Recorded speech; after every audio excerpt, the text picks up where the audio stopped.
Welcome to our channel wow பின்னே. இது நம்ம சேனல். இன்றைக்கி வீடியோவில் ஸ்வீட் ராகி சேவை எப்படி பண்ணுறது அப்படின்ற பற்றின வீடியோ தான் பார்க்க போகிறோம்.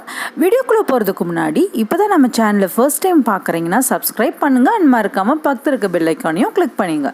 அப்போ தான் நான் போடுற வீடியோஸ் உங்களுக்கு நோட்டிஃபிகேஷனில் வரும். வாங்க வீடியோக்குள்ளே போகலாம். ஒரு க்ளீன் பவுலில் 100 கிராம்ஸ் அளவுக்கு ராகி சேமியா எடுத்துக்கலாம்.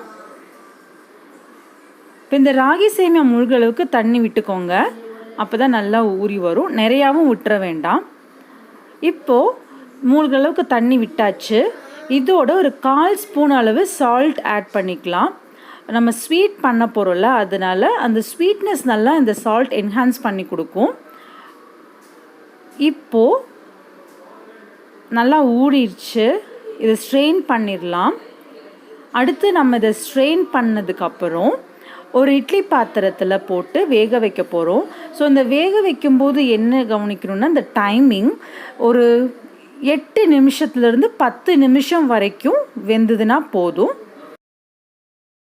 ஸோ 8 மினிட்ஸ் ஆயிடுச்சு. சம்டைம்ஸ் ஒரு 10 நிமிஷம் கூட எடுக்கும். உங்களுக்கு பார்த்தீங்கன்னா இந்த மாதிரி உதிராக இருக்கும். இப்போ ஒரு பவுலில் ட்ரான்ஸ்ஃபர் பண்ணிவிட்டு 2 ஸ்பூன் சுகர் ஆட் பண்ணிக்கலாம். 2 ஏலக்காய் பொடி பண்ணது இதோட ஆட் பண்ணிக்கலாம். தென் இதோட ஒரு 2 ஸ்பூன் அளவு துருவிய தேங்காய் பூ நல்லா துருவிட்டு இதோட ஆட் பண்ணிக்கோங்க.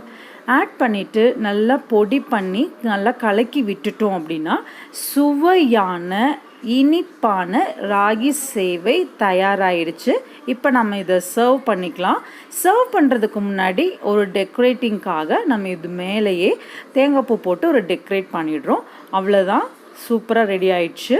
இந்த வீடியோ பிடிச்சிருந்தா லைக் பண்ணுங்கள், ஷேர் பண்ணுங்கள். அடுத்த ஒரு நல்ல வீடியோவில் சந்திக்கிறேன். அது வரைக்கும் பாய் ஃப்ரம் உங்களில் ஒருத்தி.